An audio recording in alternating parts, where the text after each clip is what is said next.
Hey, how's it going?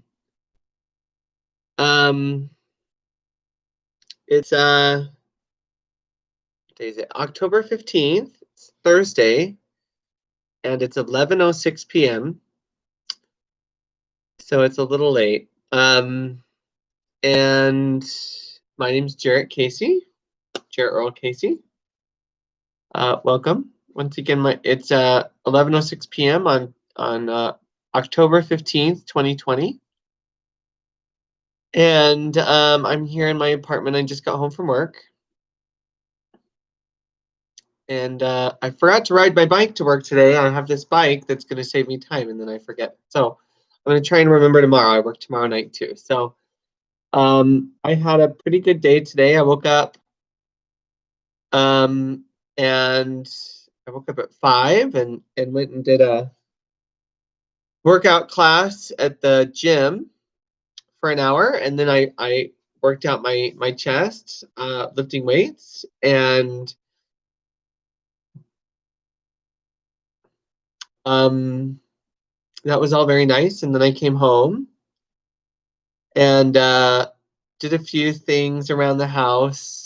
I made a couple calls, one about my hospital visit in March, and it was cool. That was written off for charity, so that was nice to hear because it was like a $4,000 bill. Um, but they're saying I owe some money for a prescription that was billed to the wrong insurance in October, and I've tried to have it billed correctly, and I keep getting pushed around. Um, So I made a call on that, and I'll have to make some more. Um, and so I did that, and then I met my friend Danette from Diamond Tree Recovery, which is where I went to rehab last year. And we went to Gourmandy's, which is a bakery. There's one in Salt Lake City, but we met at the one in Draper. Um, and we met. This is just a grapefruit sparkling water, just um, in case you're wondering. um, and it was a beautiful meal. I had a great cappuccino and um, a pasta. I stayed vegetarian, even though I did take one single bite of her French country stew, so I had a tiny bite of meat. But um, it was great. It was such a wonderful meal, and felt nice to go there. I'd never been, and I've heard wonderful things about it. So many people love to go there, and so I finally went. And we had a great conversation just about just life and love. She's getting a divorce, and so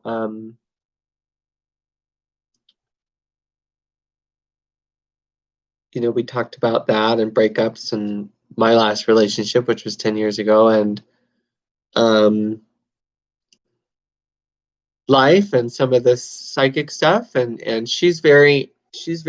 I think she has a lot of added awareness and very expanded senses, and um, she's very good. She's good at a lot of the stuff I'm not good at, which is like energy and stones and crystals and cleansing rituals and reading auras and things.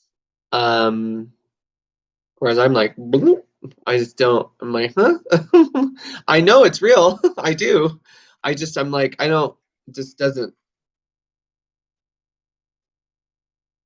I'm like, hold my hand. um.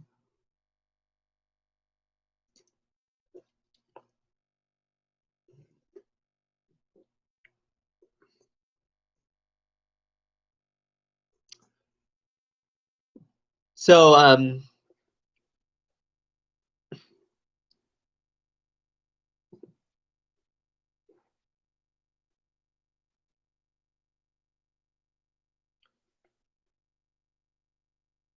anyway, sorry, I was just telling people about how this whole world is their decision. So um it's one they're going to have to live with.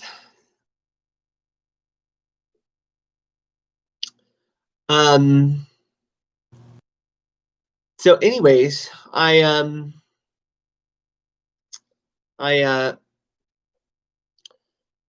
have been trying to it was a great conversation, and we talked about chakras and how I have a lot going on here, and I feel like I also work a lot out of here, but my sacral and root chakras are I don't know if they're, I wouldn't say they're out of alignment, but I don't know if they're very well aligned, and if I've really strengthened or developed them as much as I should, or I don't really know. So she's like, you need to develop those to stay grounded. You need to stay grounded. You're up in your mind a lot, and you're part of spirit, and you come from such a wonderful place, but you need to learn to stay grounded. And I'm like, okay, I'm like, I just don't know what to do.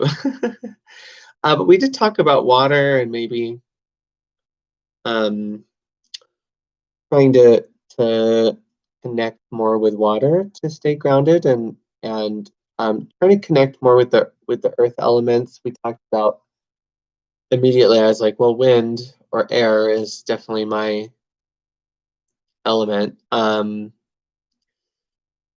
But I feel very closely connected to water, and I just don't know how to. I don't know. I want to say reconnect to it, or kind of reawaken that connection. I just don't have a lot of experience around water in this life, and um, or much proximity to water.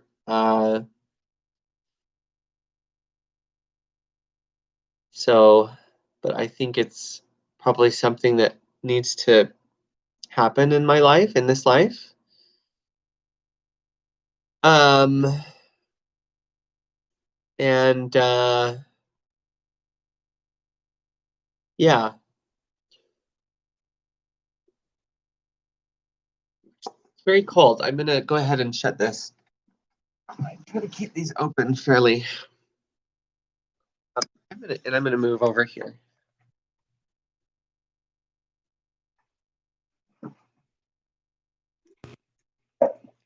So,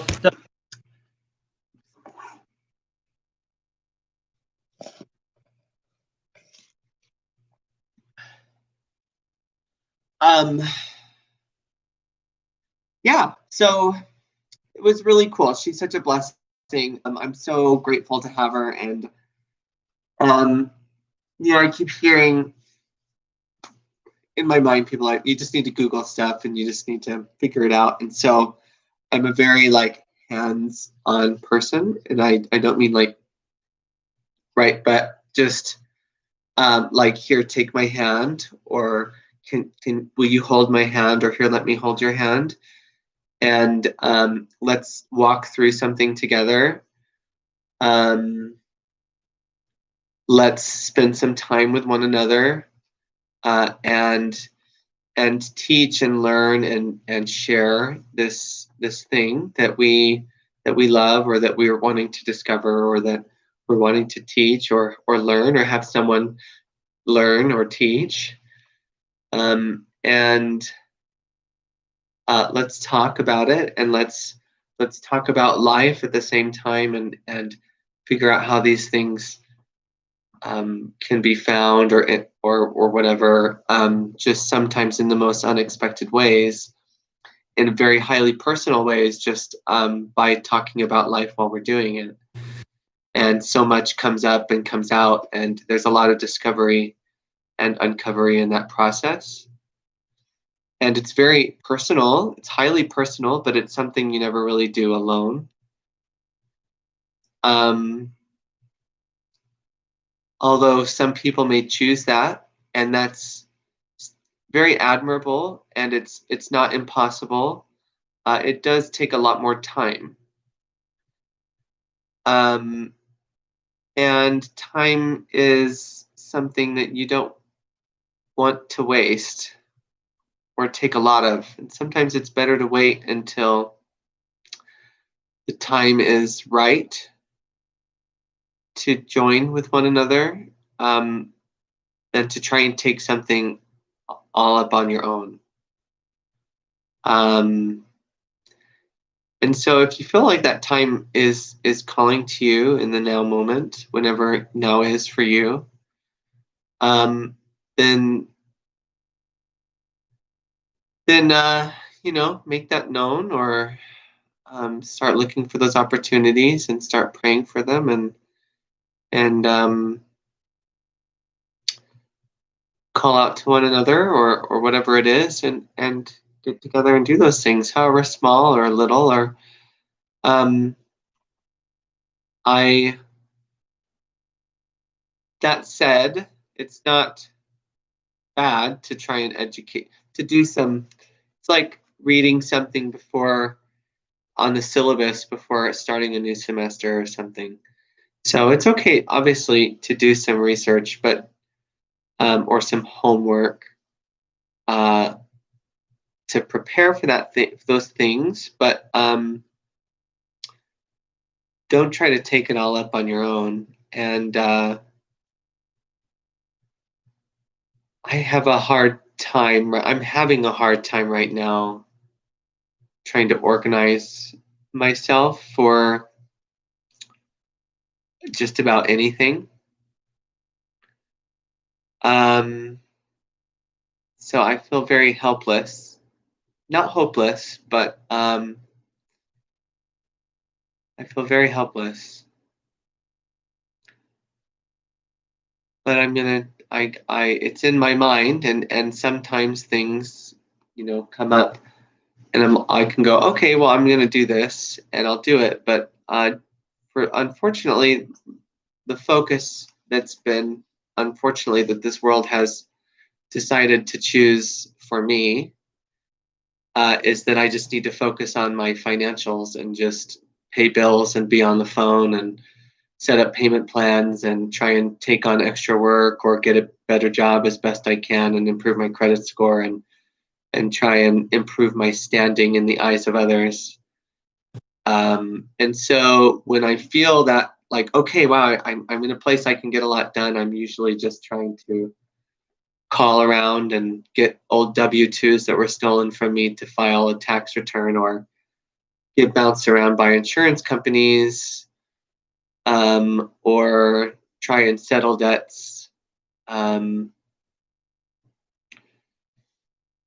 and I'm not able to take that time and go, oh my gosh, I'm going to sit down and read, because it takes me a while to read, and it can also be frustrating. So, about root chakras, or watch a video on that, and maybe sit down and order some things on Amazon, or organize something to go with a friend and say, hey, I just watched something about activating and developing root and sacral chakras, and I've got a list of things here I want to go get, so I can try and do something, and would you like to come with me, and we can talk, and maybe you'd like to join me, or whatever, and try and get them excited about it too, or just spend time with a friend. And so I'm not in that place where I think anyone wants those to be things that I experience, um, for some reason. I don't quite understand. But I think there's very little to understand. I think there's just a lot to try and heal and correct. And um,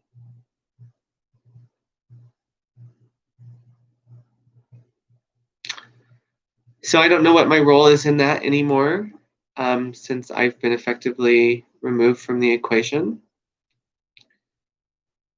And so I'm just gonna just keep dancing this dance for the world, and I hope that it can help them heal if that's what they need. But I can't really, at the same time, I have to always keep communicating the truth. And so I have to keep doing that as well. And that's not really a dance, although I do love dancing.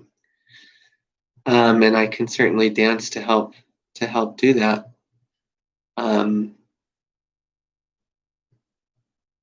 and so I don't feel like that's any sort of dual life or saying one thing and doing another.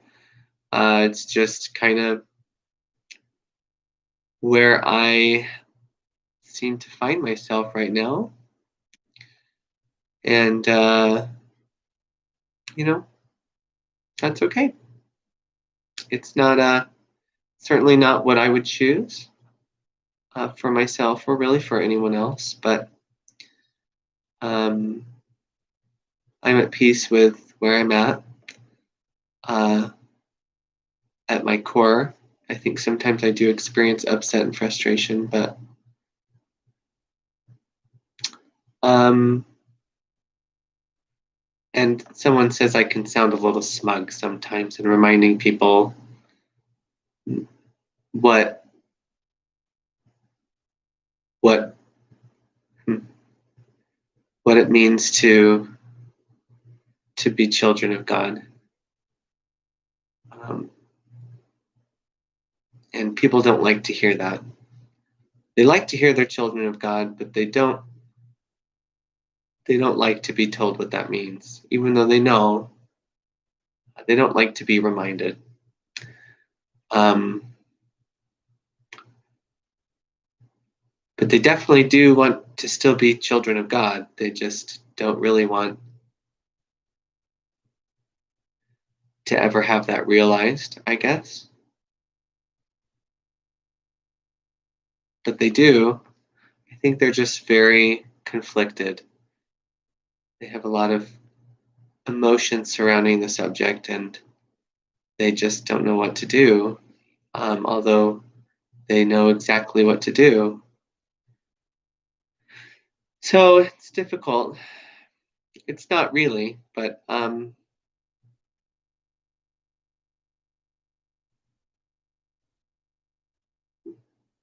it's just a lot more of the same,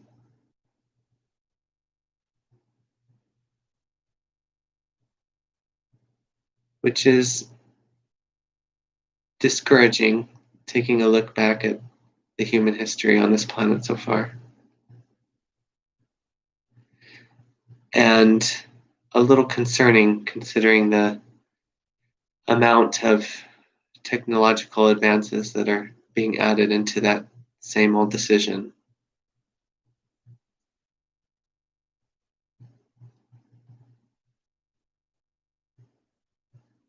But I haven't lost any hope.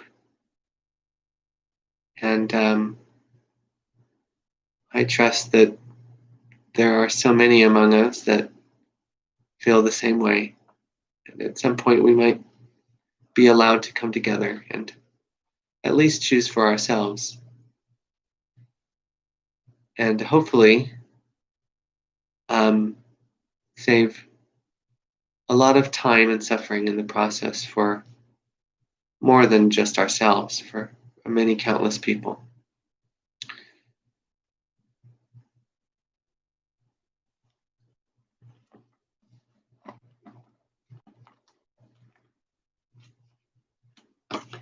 Okay, so we're going to continue on chapter 6, the lessons of love. And this is still continuing with the message of the crucifixion. So last night we ended on paragraph 13, which was the message of the crucifixion is perfectly clear. Teach only love, for that is what you are. If you interpret the crucifixion in any other way, you are using it as a weapon for assault rather than as the call for peace for which it was intended. I apologize. The apostles often misunderstood it, and for the same reason that anyone misunderstands it. Their own imperfect love made them vulnerable to projection. And out of imperfect love, and out of their own fear, They spoke of, quote, the wrath of God as his retaliatory weapon. Nor could they speak of the crucifixion entirely without anger, because their sense of guilt had made them angry. These are some of the examples of upside down thinking in the New Testament, although its gospel is really only the message of love. If the apostles had not felt guilty, they never could have quoted me as saying, I come not to bring peace, but a sword. This is clearly the opposite of everything I taught. Nor could they have described my reactions to Judas as they did if they had really understood me. I could not have said, Betrayest thou the Son of Man with a kiss? Unless I believed in betrayal. The whole message of the crucifixion was simply that I did not.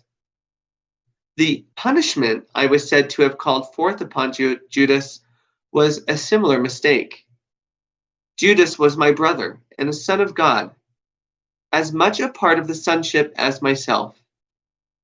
Was it likely that I would condemn him when I was ready to demonstrate that condemnation is impossible? As you read the teachings of the apostles, remember that I told them myself that there was much they would understand later, because they were not wholly ready to follow me at the time. I do not want you to allow any fear to enter into the thought system toward which I am guiding you. I do not call for martyrs, but for teachers. No one is punished for sins. And the sons of God are not sinners. Any concept of punishment involves the projection of blame and reinforces the idea that blame is justified.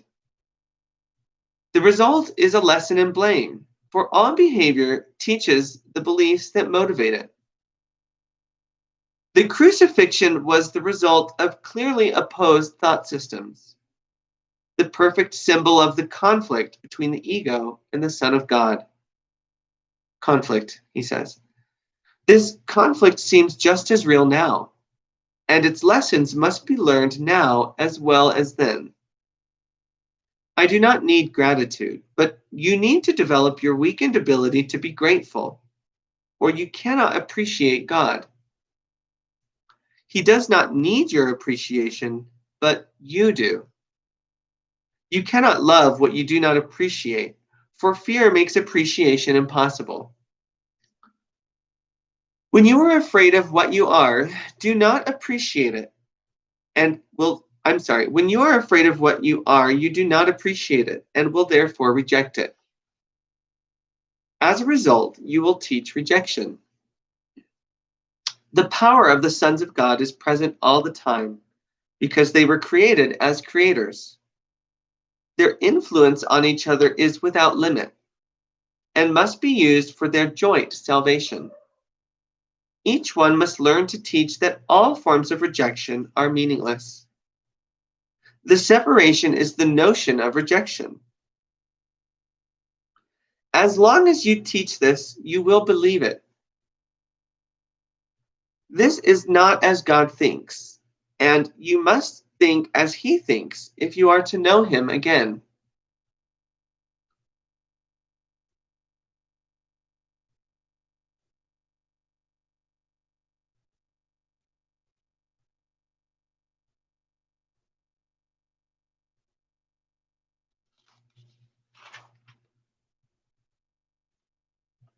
Remember that the Holy Spirit is the communication link between God the Father and his separated sons.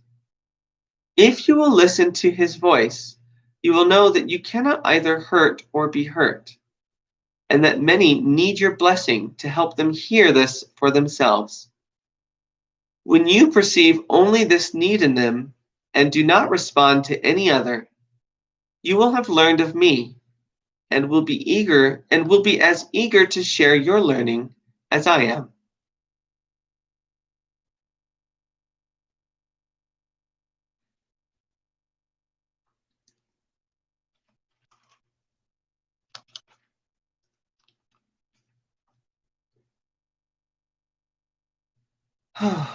So I'd like to apologize for suggesting that as this world chooses um, to organize and rally around one thought system or another, and as of now, it still has organized and built itself upon and rallied around the thought system of the ego rather than the thought system of God. That everybody here must live with that choice. And so I want to apologize. That's not entirely true. Of course,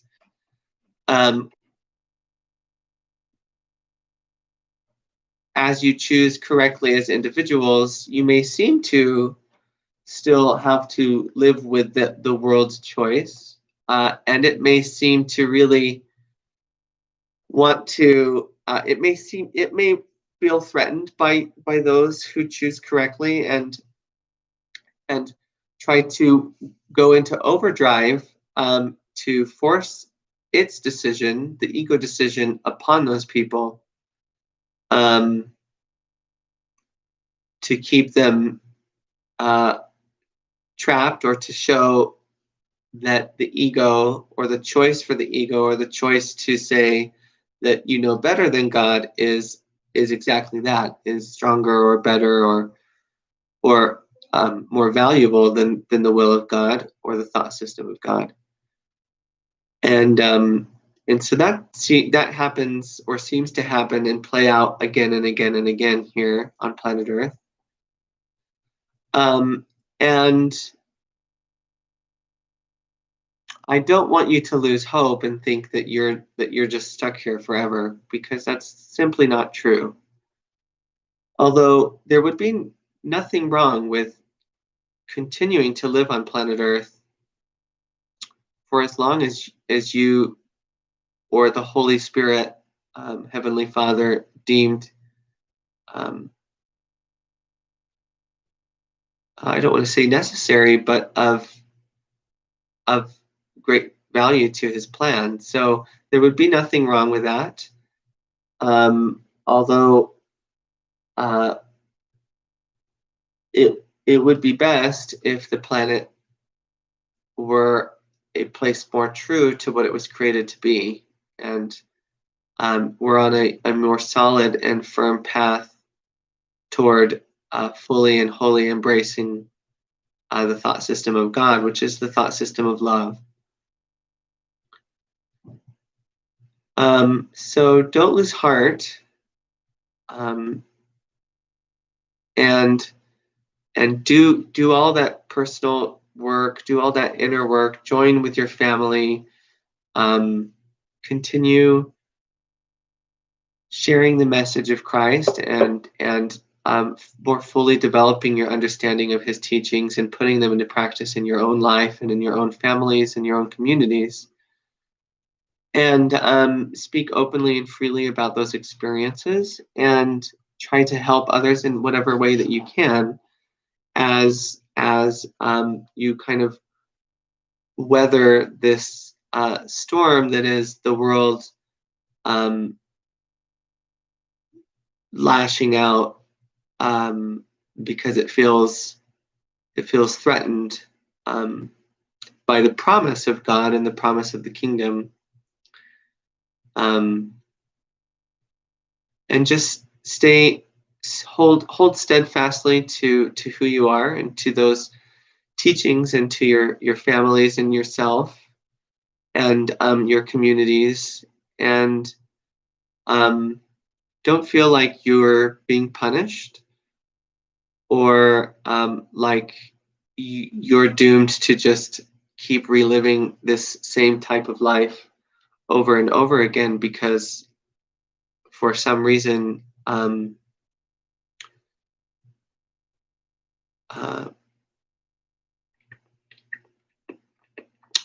those decisions you've made so wonderfully to truly follow Him are never fully realized, or never fully allowed to realize in the greater communities with which our families or ourselves or our communities or churches or whatever these groups are that you find yourselves in that have chosen correctly, whatever greater communities they exist in, for some reason don't allow them to fully realize.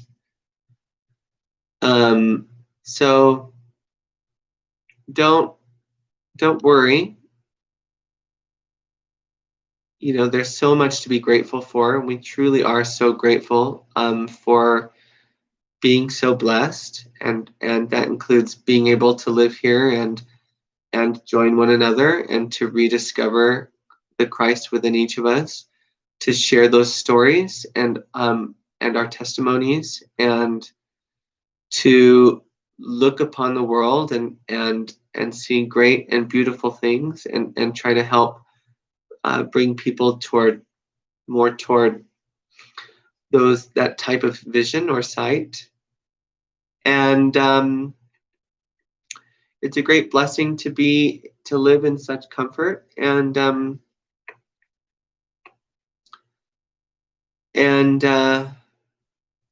in such rich history and culture and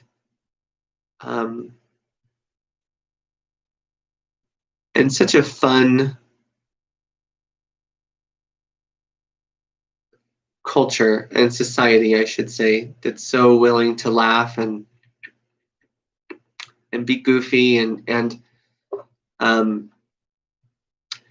also take very things that could be very difficult to be presented with, and just kind of roll with the punches and just take it with a grain of salt and just keep going. And so what a blessing it is to be here in the United States of America, and to be an American, and to be someone said to be white people. I'm like, what are you talking about?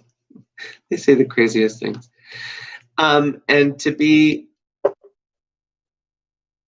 just around so many beautiful and diverse and varied people, and still all show up to the same workplaces, and to the same restaurants, and to the same shopping malls, or the same church meeting houses, even sometimes, or the same,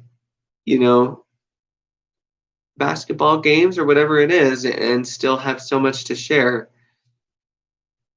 That's a great blessing, and it's one of the reasons why I know that as soon as the decision is made that that this country is just one that just comes together. It just does. It's in the name, and that's really cool, and it's a beautiful thing to witness. So I do apologize for trying to for not offering a message of complete peace as I opened up this conversation. I do like here where Jesus clarifies a few Bible passages, saying, the apostles were angry. And sometimes when we're angry, we misinterpret things, or we project ourselves into a story or onto a person, especially if they're no longer present.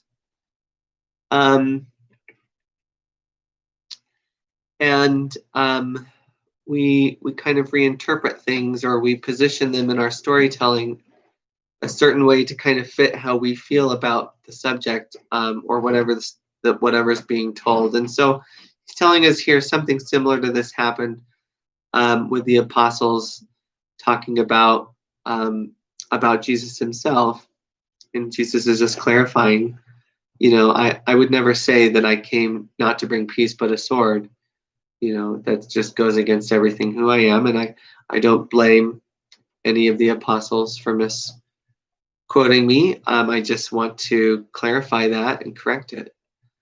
And he says, I don't energize or believe in betrayal. I have, and I would never condemn someone, especially, he says, to put that into a better understanding. To say, why would I condemn someone only to go to the cross to demonstrate that I would never condemn anyone?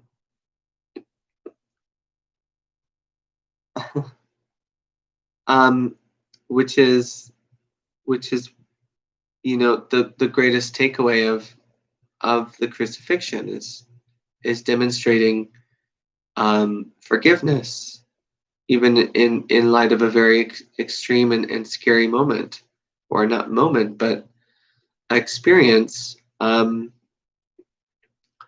To condemn Judas uh, would really diminish that message. And so he wants to say, I would never condemn Judas. I see him as my brother and as a son of God, and as much a part of the sonship as myself. And I would never condemn him. So I think that's really wonderful that he offers that clarification there for us. Um, and he points out, he brings to our awareness that, hey, remember, I told them myself that there was much they would understand later, because they were not wholly ready to follow me at the time. And I'm very comforted when he tells us that he doesn't call for martyrs, but for teachers. And we all can choose to be teachers of God. We can, and join him in his decision wherever we're at in our understanding, or where we're at in putting it into practice, or a more true application in our lives. We can choose to be teachers right there with him at any moment. We're already all teaching all the time, no matter where we're going and what we've chosen. We're teaching that choice. So what a blessing it is to choose with Jesus Christ, and with God, and with the kingdom of heaven, and to start to shift our teaching more and more wholly and completely and truly into that decision and that type of teaching. And as we do so, we grow closer and closer to our elder brother, Jesus Christ. And that's just such a blessing in and of itself.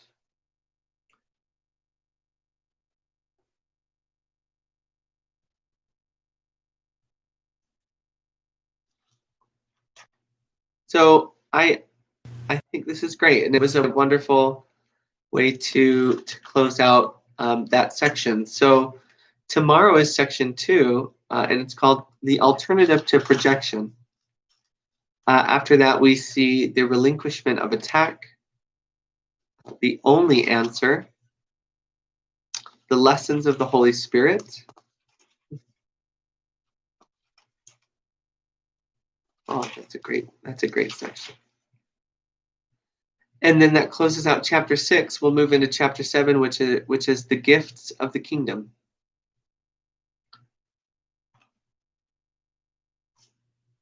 So thank you for joining me tonight. I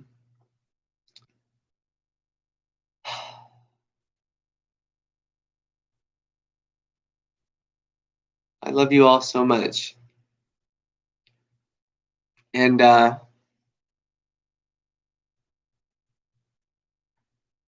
do pray that we'll all come together soon. And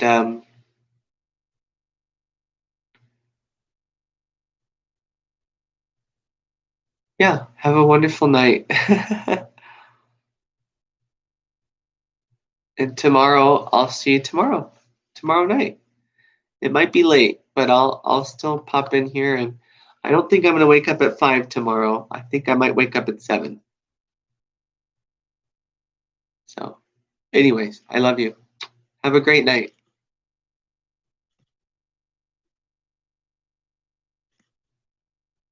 Oh, maybe. I mean, not maybe. Please do. There we go. Okay.